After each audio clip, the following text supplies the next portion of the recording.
Some key updates from the United States. Democrats in the U.S. House of Representatives plan to start impeachment proceedings on Wednesday unless outgoing President Donald Trump steps down or is removed. He has been accused now of inciting violence ahead of the Capitol Hill attack last week.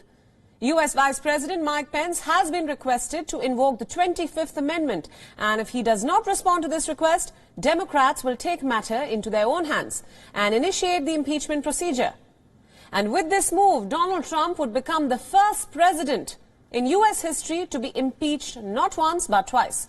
If Trump is in fact impeached, the Senate would hold a trial to decide whether to convict him or remove him from office entirely. It is unlikely that proceedings would conclude before Trump's term in office expires. Lawmakers say that they have the support of at least 214 of the chamber's 222 Democrats. House Democrats impeached Trump in December of 2019 for pressurizing Ukraine to investigate Joe Biden. However, the Republican-controlled Senate voted against the conviction. Even if Trump gets impeached yet again, the Senate is not scheduled to return until January 19th. And recalling the Senate to conduct an impeachment trial would require the consent of all 100 senators. An impeachment conviction needs a two-thirds majority, which means that at least 17 Republican votes. So far, only a few of the Republicans have publicly said that they would consider voting for impeachment.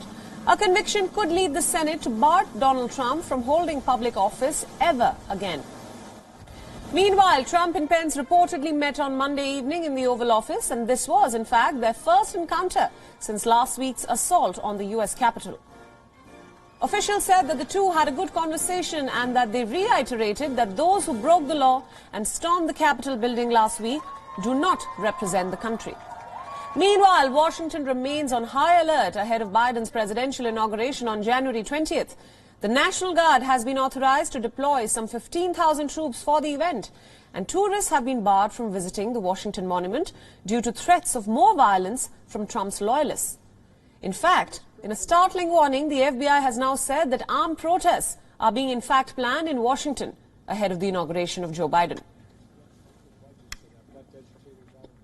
Now, for more updates from the United States, we are being joined live by our correspondent Jagriti Dave from Washington, D.C. Thanks for joining us, Jagriti. Now, tell us, this is a strong call, almost an ultimatum for outgoing President Donald Trump to leave office.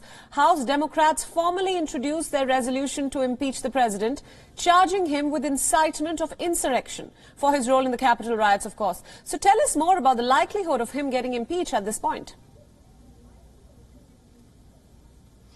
Yeah, I mean, there is an overwhelming consensus amongst Democrats to move forward with an impeachment or some way of removing President Trump from office. It's likely, given the majority that the Democrats have in the House, it is likely that an impeachment vote could go through. It just needs a majority vote for that to happen. The Senate vote is trickier because it needs a two-thirds majority to convict in the Senate. So the issue there also for the Democrats is, do they try to send articles of impeachment to the Senate before January the 20th, or do they do it afterwards? There's some suggestion made by the House Majority Whip, James Clyburn, that they could do it after the first 100 days of Joe Biden's presidency, so that the impeachment proceedings don't overshadow the new president's agenda in his first 100 days.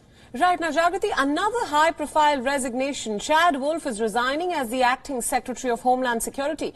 Yet we haven't had any statement from Vice President Mike Pence. Will he respond to the pressure building up against Donald Trump? Well, you know, as you were talking about those reports that Vice President Mike Pence has met finally with President Trump, I mean, it seems to add to those, suggest to those previous reports that were circulating that Vice President Pence has no intention of invoking the 25th. According to reports, the two met to discuss the administration's achievements, and that it does seem to indicate that Mike Pence is not going to agree to the resolution to invoke the 25th Amendment.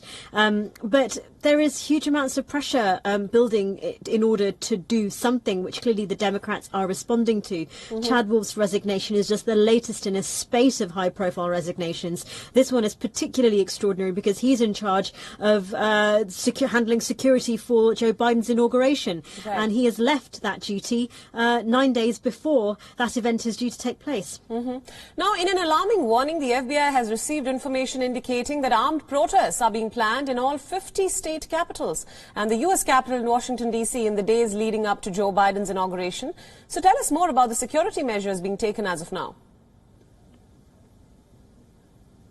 Yeah, I think ever since the capital was breached on Wednesday, security has been high in the nation's capital. We've seen that 7-foot fence being erected around the capital. We've seen concrete barricades being placed around. We've seen National Guard personnel in strategic locations. We know that 10,000 National Guard members are going to be in the capital in the lead up to the inauguration, with 5,000 extra as backup. We, as you say, have also heard from reports that the FBI is saying that there is a risk of further armed attacks, armed protests in every single state in the United States. We're seeing the Wisconsin state capitol being boarded up. We are seeing the National Guard being deployed in Wisconsin as well. And we've also heard in the last hour or so that the state of emergency, that President Trump has approved an emergency declaration in Washington, D.C. due to emergency conditions resulting from the 59th presidential inauguration. Right. Now, Jagriti, speaking of his last-ditch efforts while he's still in office, let's talk about Trump's executive orders that are expected. Now, former Attorney General Bill Barr has warned President Donald Trump that he does not believe he should pardon himself. So how likely is it at this point that the president will in fact pardon himself before exiting the White House? Well, we know that this is a very unpredictable precedent, so it's very difficult to predict either way whether he will follow the advice of Bill Barr or not. We know that he is due to, in his last remaining days, some of the things he is due to do is visit the border with Mexico to laud his immigration policies and the Mexican and the border wall that he has been saying is a hallmark of his administration.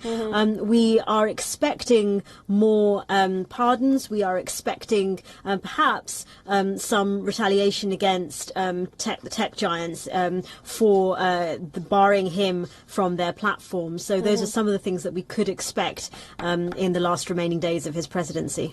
Right, Jagriti, just my final question here. What are some of the biggest concerns now before Biden takes office on January 20th?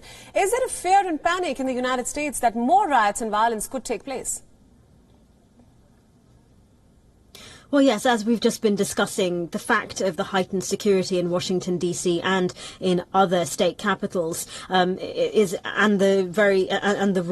bulletin from the FBI that's been reported saying that there are there's a great likelihood that there could be further acts of violence and protests being planned. There is an absolute, genuine concern about this, and as a result, there is heightened security, not just in Washington, D.C., but in many other capitals across the United States. Right.